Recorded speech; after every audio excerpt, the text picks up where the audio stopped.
amado que estás en los cielos. Pedimos tu presencia, Señor, en este lugar. Pedimos que tu Espíritu Santo esté con cada uno de nosotros. Que podamos escuchar tu palabra, Señor, a través de la Biblia. Que podamos aplicarla en nuestra vida. Que sea de bendiciones para nosotros, para nuestros seres queridos. En nombre de tu amado Hijo Jesús. Amén.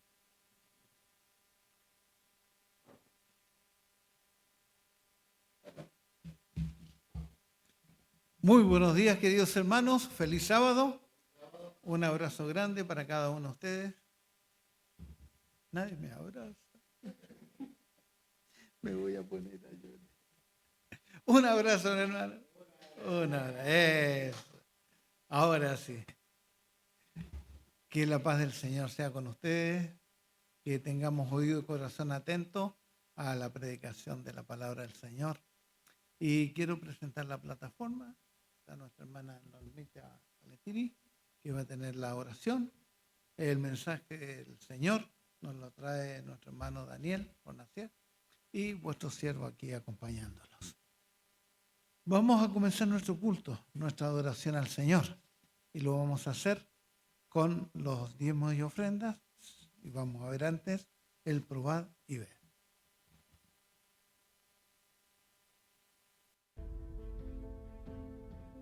Oré por mi esposo durante 14 años, pero 14 años también fue el tiempo que Dios esperó por mí. Allí comprendí que Dios lo hacía todo por mí. ¿Por qué no entregarme a Él, a ese Dios tan maravilloso? Después de toda esa situación por la que pasamos, lo único que podía hacer era orar.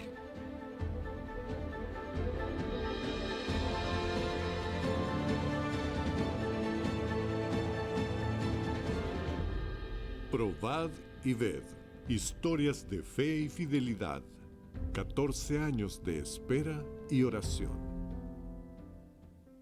Mi historia con Dios y con la iglesia adventista comenzó en un bar, ¿pueden creerlo?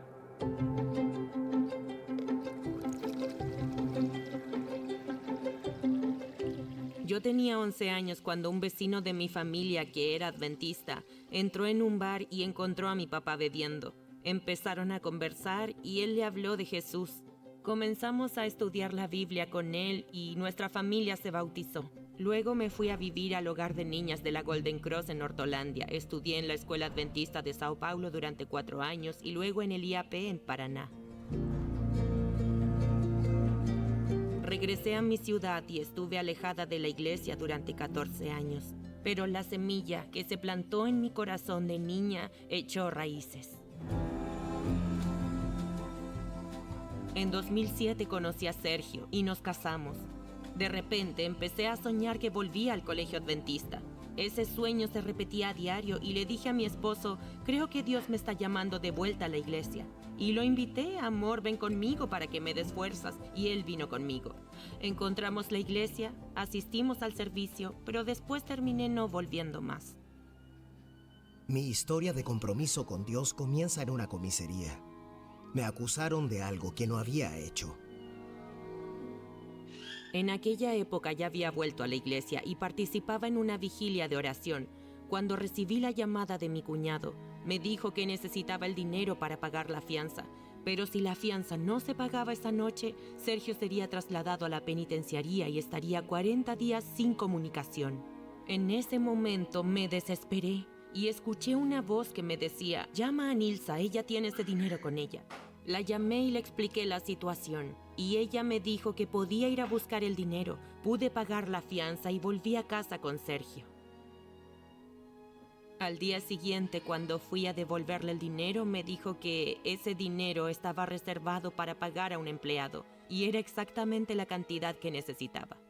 Ahí comprendí que Dios lo hacía todo por mí. Y pensé, ¿por qué no entregarme a Dios, a ese Dios tan maravilloso, glorioso? Hoy soy un siervo de Dios. Cuando todo eso sucedió, yo estaba muy involucrada con las cosas de la iglesia y terminé dejando a mi esposo en segundo plano.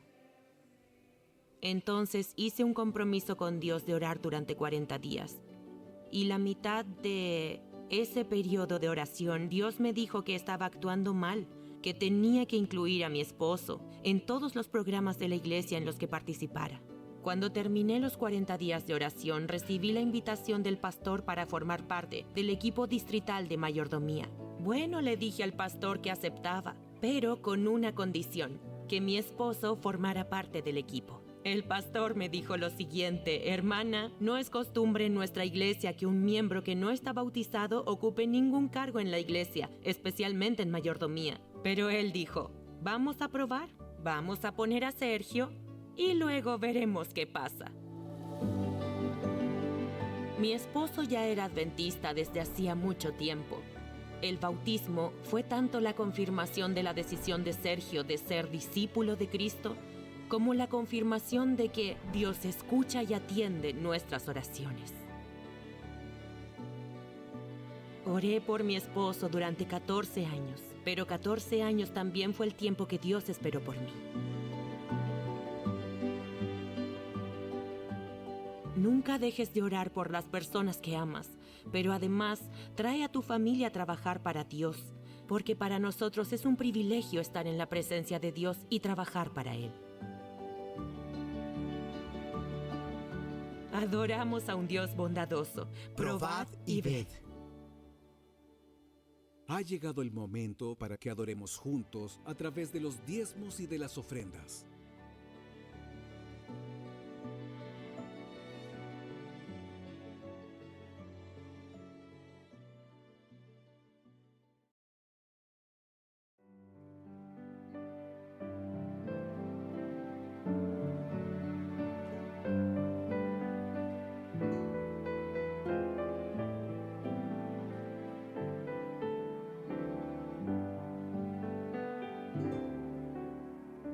Padre amado, te agradezco por tus planes, grandes sueños tienes para mí. Tú me guías por las sendas de esta vida, a tu lado nada faltará. Yo te amo más que a todo. Si estoy débil, tú eres fuerte, y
Amado Padre que estás en las alturas de los cielos, bondadoso Señor, en esta hora agradecemos estar acá en tu casa de oración. Venimos, Señor, a rendir culto y venimos a adorarte.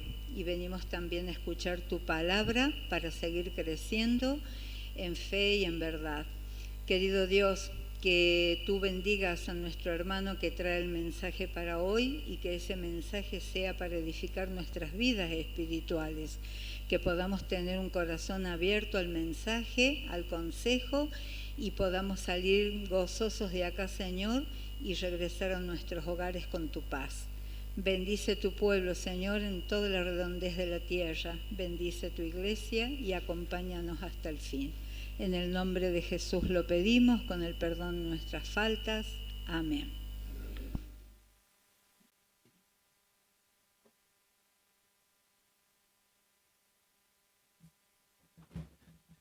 Llegó el espacio esperado, no solamente por los niños, sino también por nosotros que nos gusta direccionar nuestra atención ahí. La adoración infantil. Así que invitamos a los niños a pasar.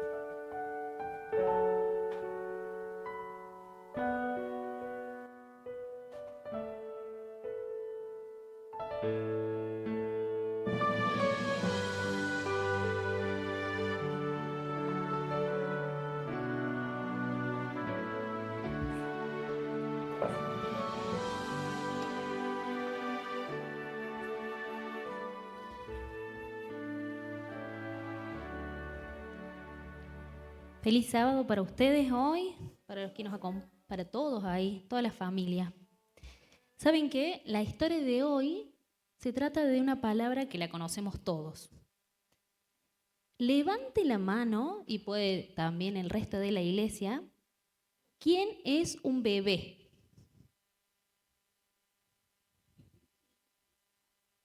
¿Nadie es bebé acá? Yo voy a levantar la mano, yo soy bebé. ¿Quién es un niño? ¿No hay más niños? A ver, nos fijemos en la iglesia, ¿hay más niños ahí? Miren ustedes miren para allá. ¿Hay más niños? Ahí está Mateo. Sí.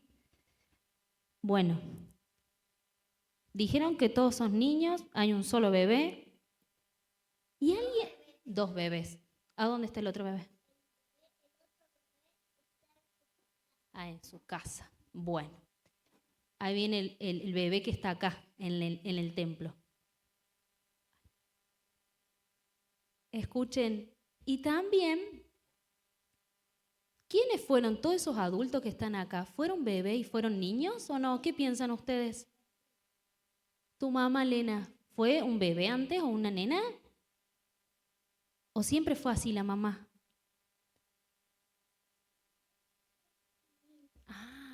¿Y ahora qué es la mamá? Grande, muy bien. Les traje para mostrarles unas fotos de gente que fue también niño y nenas. A ver si los reconocemos un poquito. Traje varias. Esta, miren. ¿Soy yo? Ahí le mostramos a la iglesia también. Esta era la Tati de pequeña. Ah, era nena, ¿viste? Bien. Mira, Mateo. Tenela ahí vos. Nena, ¿viste? ¿Y esta nena? ¿Quién habrá sido esta nena? ¿Quién es? Esa nena es mamá. Mira, Mateo. Es mamá. Acá hay otra nena que capaz que la conozcan, a esa nena. ¿Esa es quién es? Yo. Es la Zoe. ¿Y ese bebé quién es? El Mateo también. ¿Sí? ¿Saben qué? Dice que todos antes pensábamos como niños, hacíamos cosas de niños, así dice 1 Corintios.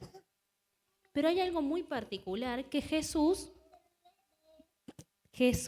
les gustaba mucho estar con los niños. ¿Sabían ustedes eso? Vamos a leer la palabra, ahí se me la alcanzas, Nachi. La palabra en Marcos 10, si quieren acompañarnos el resto de la iglesia con Marcos 10, del 14 al 16 dice, Jesús, dice, viéndolo Jesús se indignó porque dice que les presentaban a los niños para que los tocara. Mira, Elena. Jesús les gustaba mucho pasar tiempo con los niños. Bueno, y ahí, ¿qué piensan ustedes? ¿Que a Jesús le gustaba pasar tiempo con los niños? Sí, acá lo dejó muy en claro Jesús. Dice, dejad a los niños, venid a mí y no se los impidáis. De cierto os digo que el reino, que el que no los reciba el reino de Dios como un niño, no entrará en él. O sea que todos para ir al cielo tenemos que ser como quienes. Como niños, porque de ellos son el reino de los cielos. ¿Y cómo son los niños? ¿Cómo se imaginan ustedes cómo son los niños? ¿Son buenos? ¿Son humildes los niños? ¿Y son de buen corazón? ¿Piden perdón ustedes en casa por las cosas cuando hacen cosas malas? Bien, entonces con todo ese corazón bondadoso que tiene un niño y puro, vamos a poder entrar en el reino de los cielos. Pero también el resto de toda la iglesia tiene que ser como el corazón de un niño, ser bondadoso, pedir perdón, rápido hay que pedir perdón por las cosas, para que ese corazón esté como el de Jesús, humilde para habitar con él el reino de los cielos. ¿Sí? Nos vamos a ir a sentarnos con la familia y esa fue la historia de hoy, que un niño tiene un corazón puro y así entra al reino de los cielos. Gracias. Me olvido, vamos a orar, perdón, oremos. ¿Querés orar, Lena, hoy? ¿Sí? Padre nuestro, Señor, que los cuide los ángeles y que me gusta estar en la iglesia y cuídanos el corazón, es bien y puedes entrar al reino. En nombre de Jesús, amén.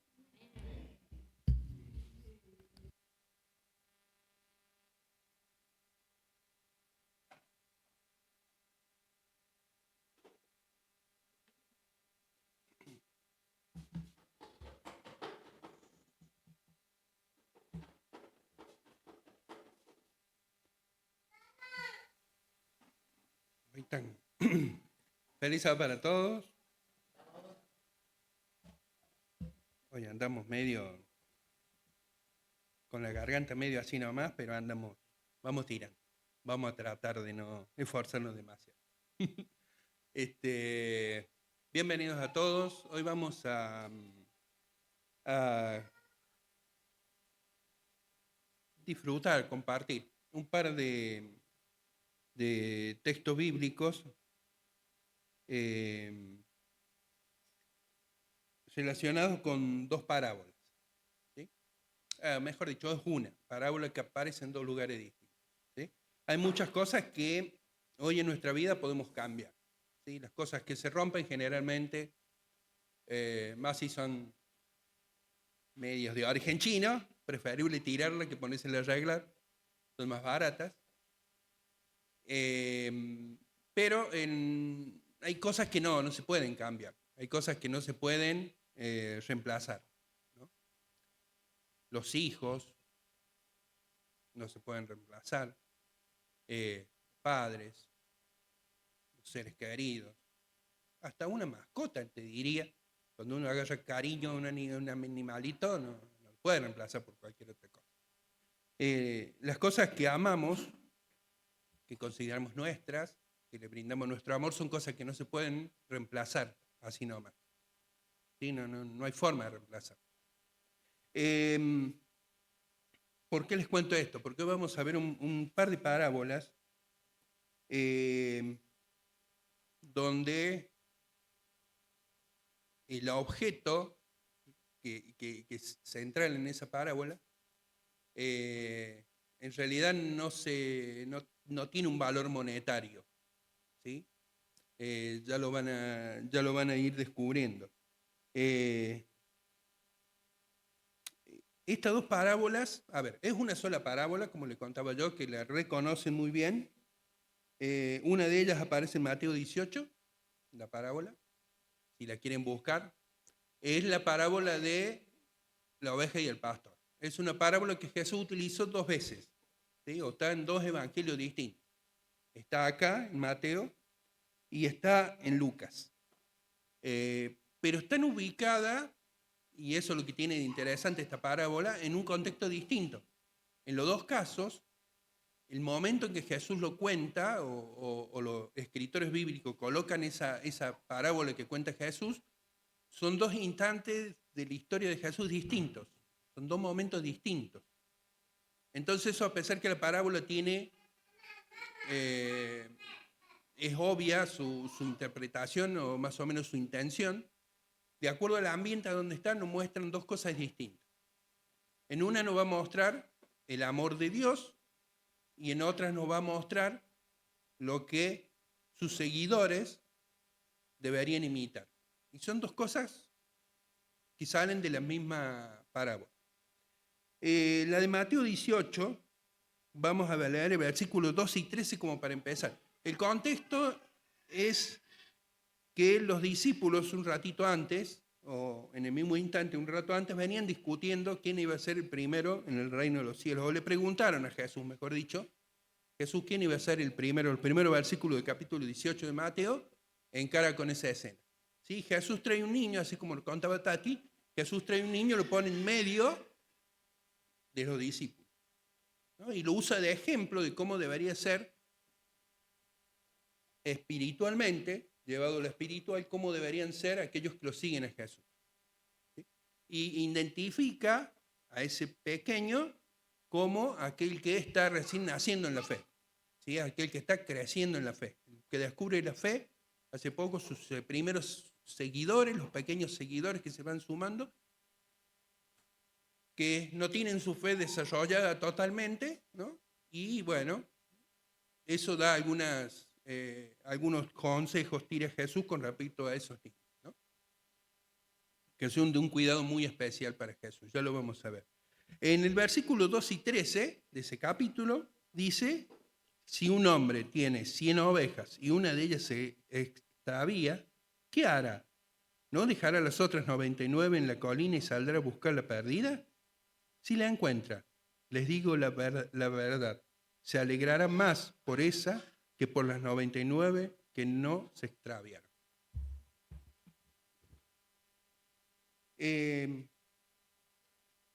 Claro, eso es un poco ilógico para nuestro pensar de hoy, ¿no? Nuestra idea de hoy, nuestra imagen, nuestra,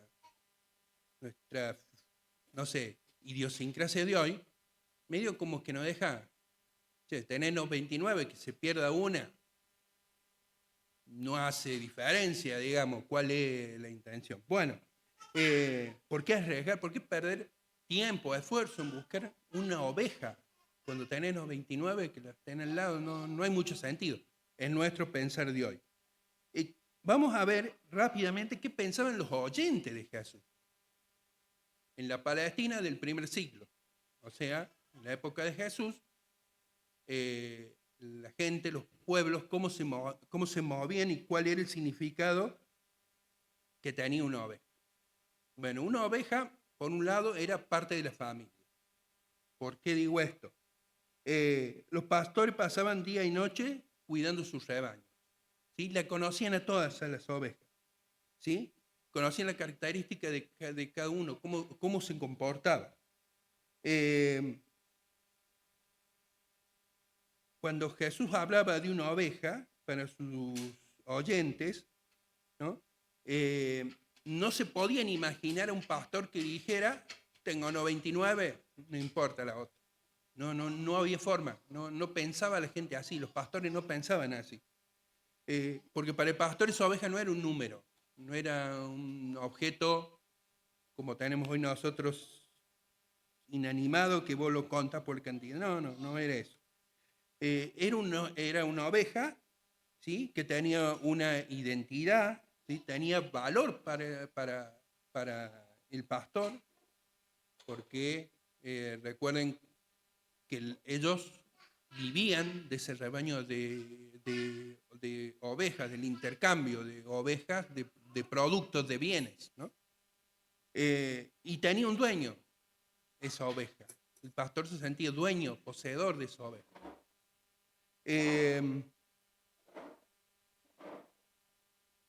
¿Qué características tienen las ovejas? ¿Sí? Las ovejas, aparte, son animales que particularmente no son ni fuertes ni inteligentes. ¿Sí? Las ovejas no tienen garra, no tienen colmillos, no corren rápido, se pierden con facilidad.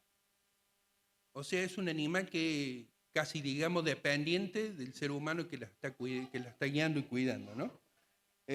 Una oveja que se perdía y estaba expuesta a un montón de peligros, caerse en un barranco, quedarse enredada en espinos, lastimarse, ladrones que se la robaran, fieras que la atacaran, las mataran.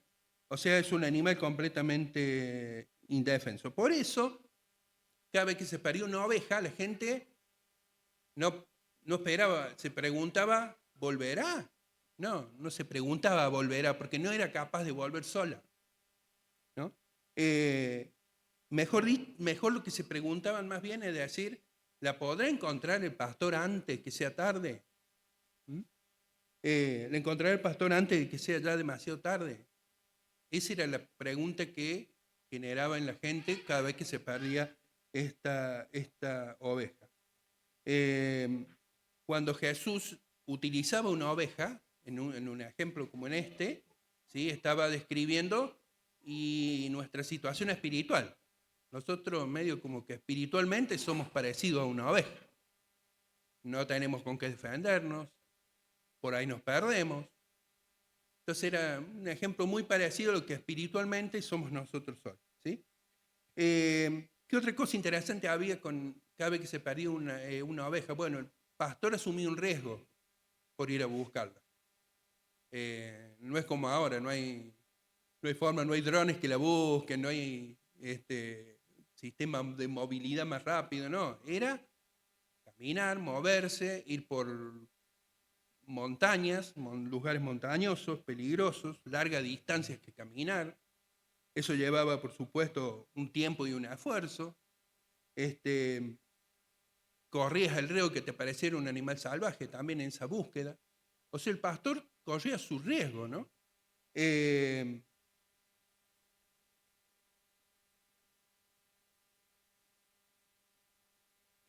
esta parábola, el pastor que se involucra en esta historia considera que la oveja era meritoria de ese sacrificio, de esa búsqueda, ¿no? Valía la pena el sacrificio para ir a buscar esa oveja. Eso es lo que está representando el pastor en esta imagen. Y, por supuesto, eso nos trae a la mente la imagen de Jesús. Jesús dejó los lugares celestiales para venirse aquí a rescatar a los seres humanos perdidos. ¿Qué era lo raro en esta historia? ¿Qué es lo que le hacía distinto a lo que la gente le llamaba la atención a la gente que lo estaba escuchando a Jesús? Lo sorprendente era que el pastor estuviera dispuesto a hacer tanto por una sola oveja. ¿Sí? Que el pastor corriera tantos riesgos, tantas cosas por una sola oveja.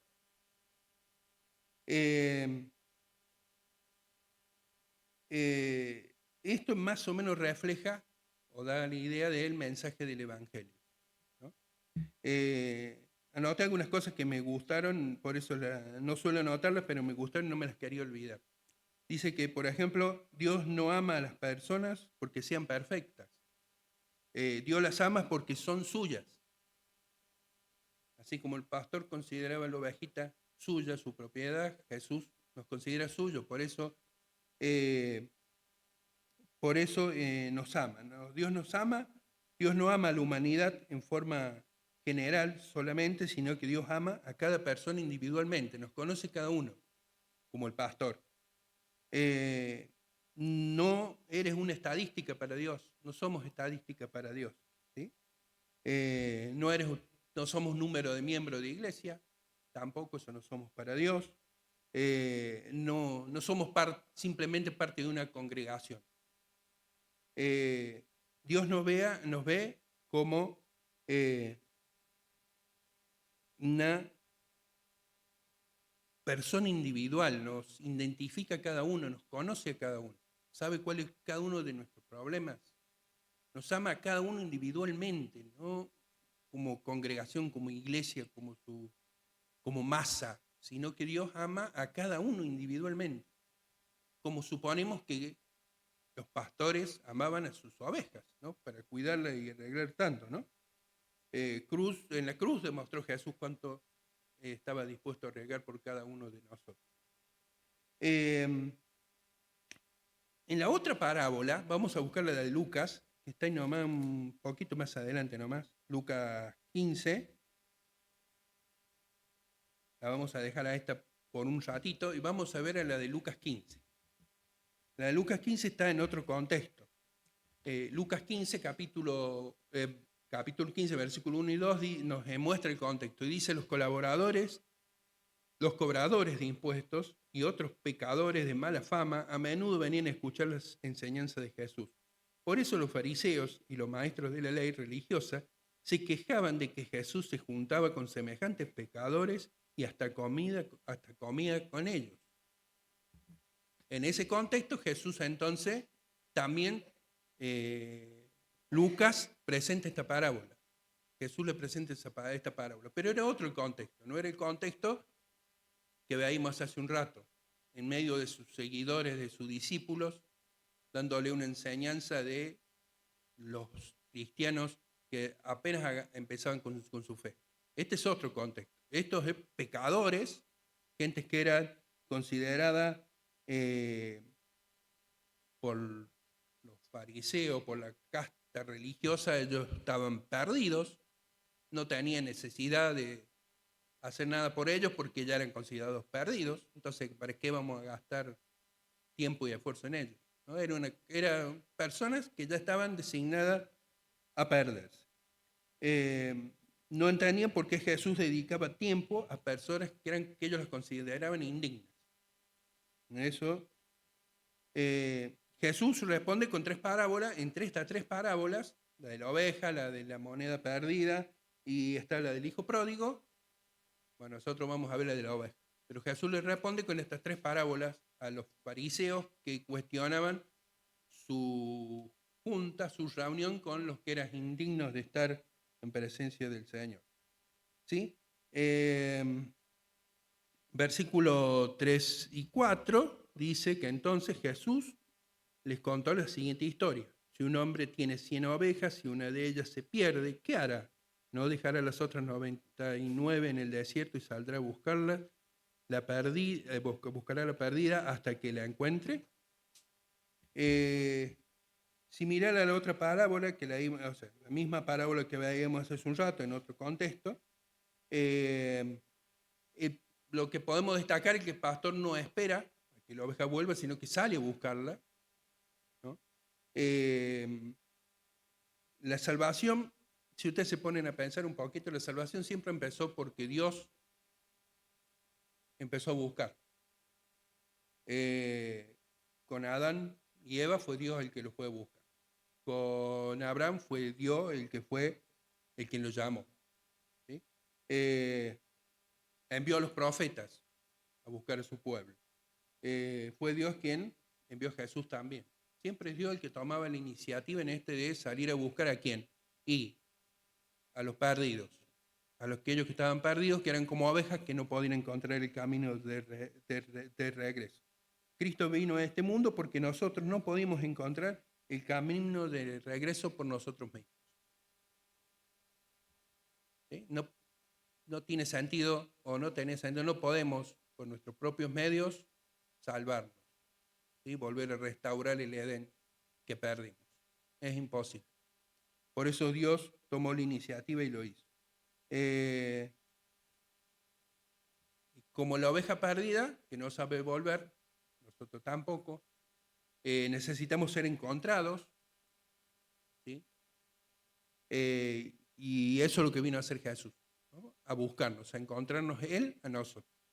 En el versículo 5 y 7 dice que cuando la encuentra, y cuando la encuentra, la carga con alegría en sus hombros y la lleva a su casa.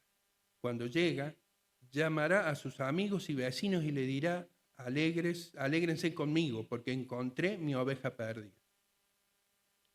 De la misma manera, hay más alegría en el cielo por un pecador perdido que se arrepiente y regrese a Dios que por 99 que no se extravia. Interesante porque el pastor no le regaña a la oveja, no la maltrata, no la golpea, no la abandona. La carga sobre sus hombros. Qué linda imagen esa, ¿no? Porque la idea de que Jesús carga con nuestros pecados en sus hombros, ¿no? No de imagen de gracia, de redención, ¿no? Jesús va y hace lo que nosotros no podemos hacer por nosotros mismos, ¿no? Y cuando la encuentra en el cielo, entero se celebra, ¿no? Por ahí uno pasa, nos suele suceder por ahí, uno no le da mucha importancia al momento en que encuentra a Jesús, ¿no? En nuestra vida habitual, ¿no? En nuestra forma en que cada uno encontró el Evangelio. No le damos mucha importancia y por ahí el bautismo, bueno, sí, momento del bautismo, todo bien, pero después medio como que suele pasar inapercibido, algunos tal vez ni se acuerdan la fecha. Cada bautismo, cada arrepentimiento, cada uno de nosotros o de aquellos que viven, que están fuera de los caminos del Señor, cada vez que hay uno que se arrepiente, quiere ingresar quiere ingresar a la iglesia, a los pies de Jesús, a su pueblo, el cielo festeja. Nosotros no nos damos cuenta de eso. Pero en el cielo hay toda una alegría, un tremendo festejo hay que cada uno de nosotros hemos tomado cuando el momento que hemos tomado la decisión de seguir a Jesús. Por ahí no fue algo tan trascendente, por ahí no fue algo que fuera una gran celebración aquí en la tierra, pero en el cielo sí. Cada una de nuestras conversiones han sido festejadas, ¿no? En el cielo, con alegría. Por ahí cosas que nosotros acá en la tierra perdemos de vista, ¿no? En la parábola anterior me quedó de leer un versículo, y fue a propósito. ¿Por qué? Mateo 18:14. El último versículo de Mateo 18:14 dice en esta versión, muy parecida a la Reina Varela, dice: de la misma manera, no es la voluntad de mi Padre Celestial que ni siquiera uno de estos pequeñitos perezca. Hablando de los pequeños en la fe. No es la voluntad de Dios que nos perdamos. Ninguno. Ni los que veíamos en esta parábola o este espacio de hace un ratito, cuando Jesús hablaba de aquellos que estaban perdidos, que estaban fuera y que Él vino a buscar, sino que también acá ahora vamos a hablar de los que estamos adentro, ¿no? Los pequeños en la fe y que por ahí por las distintas circunstancias empezamos a alejarnos, ¿sí? Los que son vulnerables, los que están recién comenzando en la fe, que le cuesta superar algunas cosas que para nosotros hoy ya son más o menos pasables, de lo que se están alejando. En Lucas vamos a ver, como le decía, que Jesús busca a los pecadores. Acá en Mateo vemos que la iglesia está encargada de buscar a los creyentes, ¿no? De cuidado de los creyentes, ¿no? Jesús medio como que le enseña a sus discípulos y le dice, mire, para entrar en el reino de los cielos tienen que ser parecidos a este niño, ¿no? Pero cuidado el que vaya a hacer algo a este niño. ¿Sí? No es proyecto del Padre que estos niños se pierdan. Y le está encomendando esa tarea a los que lo siguen, a sus discípulos. Los discípulos son los que tienen que tener en cuenta esa frase de Jesús. Jesús hizo, creo que es la primera parte, ¿no? Traernos del lugar que no podemos volver. Fue el primer pastor el que nos trajo a su redil. Ahora el redil está cuidado de otros pastores, de nosotros en las funciones de pastores, ¿no? De ese redil.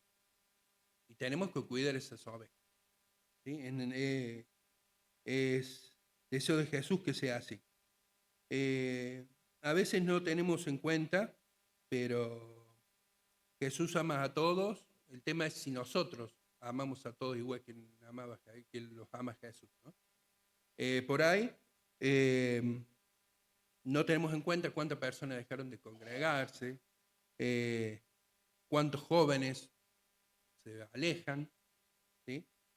Cuántos hermanos por ahí luchan solos, tienen un problema y luchan solos y no nos animamos a acercarnos ni tampoco por ahí nos dicen nada, pero suele suceder, es muy común.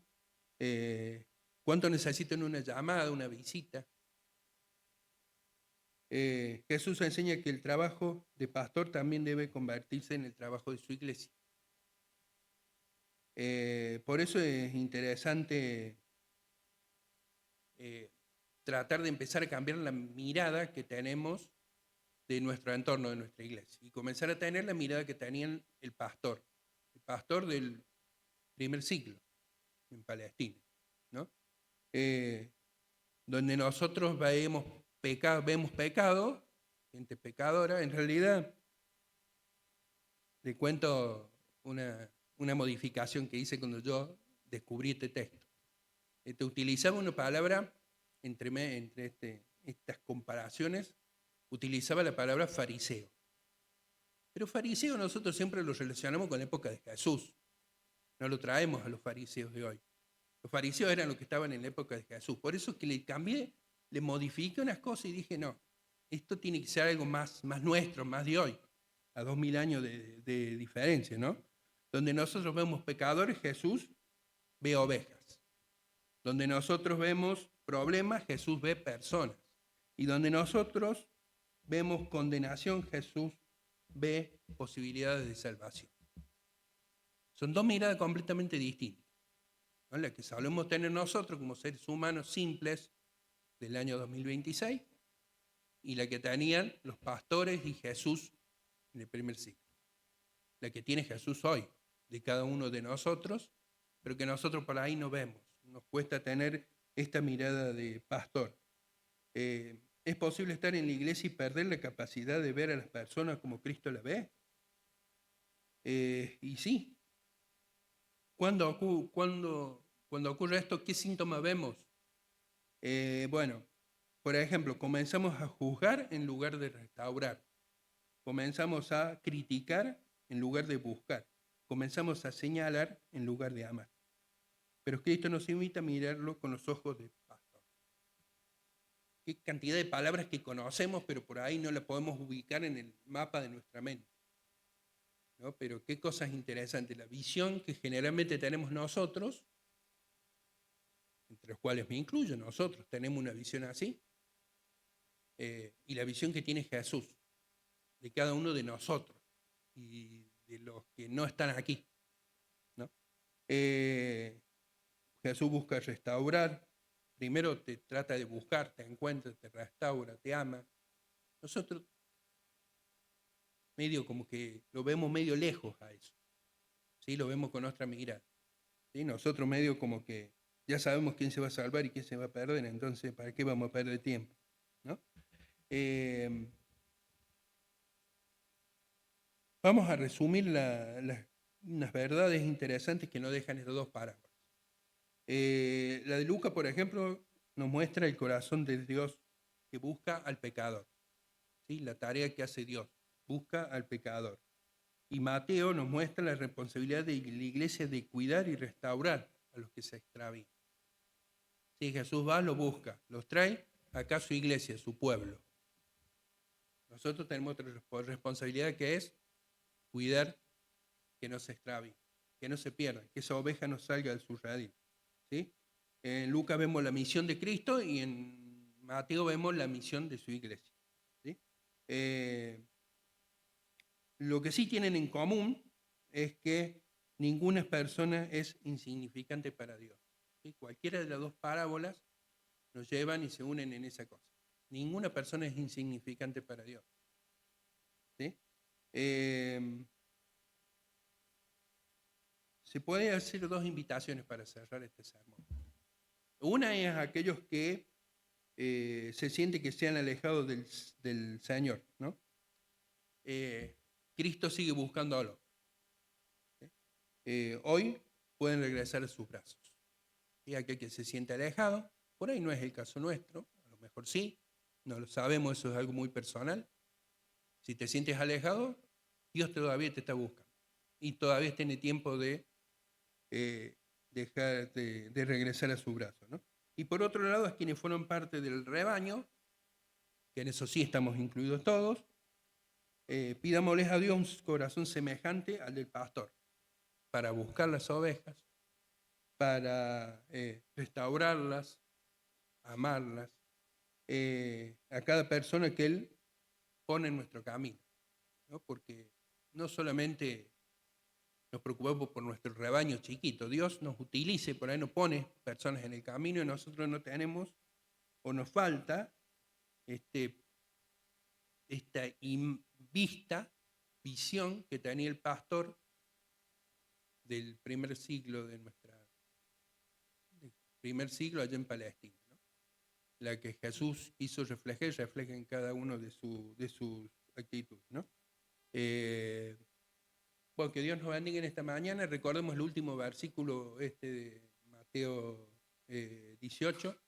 No es el proyecto, no es el propósito de Dios, no está en los planes de Dios que nosotros nos perdamos. No son sus planes. ¿Sí? Que nadie se pierda. Que Dios los bendiga en esta mañana. Hermanos queridos, vamos a cerrar este culto.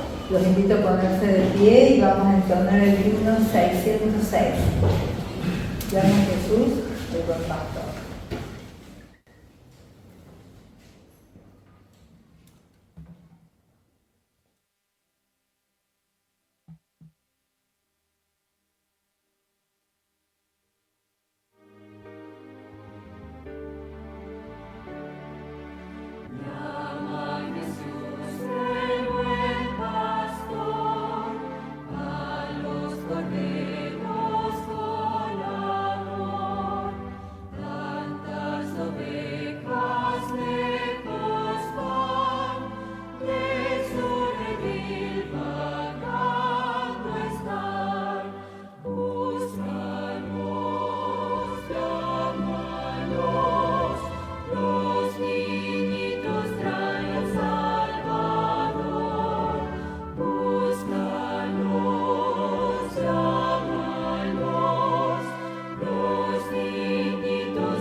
Por el desierto lejos van y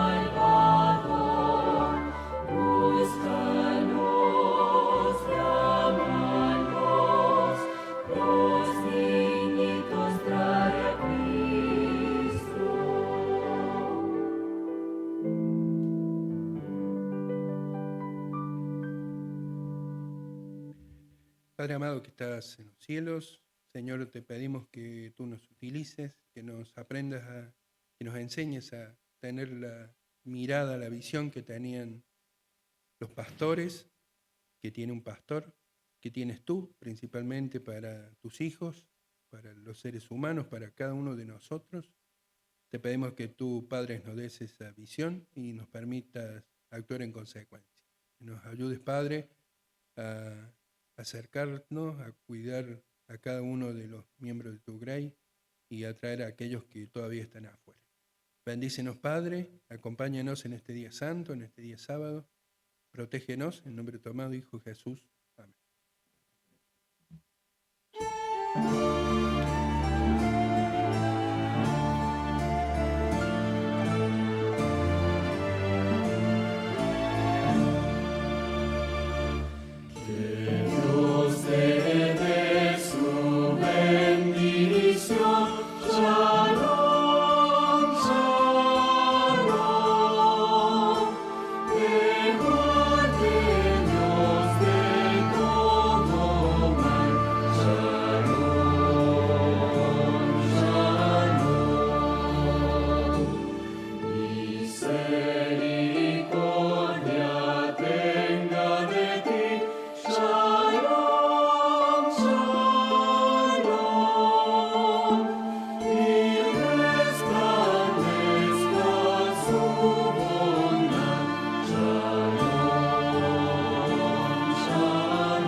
Su